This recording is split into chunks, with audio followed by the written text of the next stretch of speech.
Whether you want to replace deteriorating door hinges or update them with a new style, we'll show you a quick and easy way to get this accomplished. For this project, you'll need a new set of hinges with mounting screws and a Phillips head screwdriver. A helpful tip to know is that you do not need to remove the door completely from the door jamb.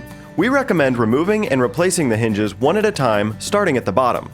Remove all the screws that attach the hinge to the door jamb, and then remove the screws from the door. Often, the hinge will be stuck in place even when all the screws are removed. To remove the hinge, place your thumb on the plate and then using the screwdriver, push inward on the middle. This will cause the hinge to fold on itself, allowing for easy removal. This is a great time to clean if there is any dirt or dust clinging to the area. Next, install your new hinge. Make sure the top of the pin is facing up and that the hinge can fully close in your direction. Put the hinge in place and insert the screws connecting it to the door jamb. Make sure to tighten all the screws again. This will keep the hinge flush against the jamb. Now you can insert the screws to connect the hinge to the door. Sometimes the holes will not line up directly. This is okay, because as you begin to screw them in, they will pull the door into place. Repeat these steps for each hinge as you work your way up the door.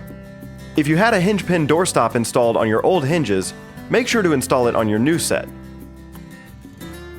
If you have any questions about this process, call Home Spectors at 336-382-7269.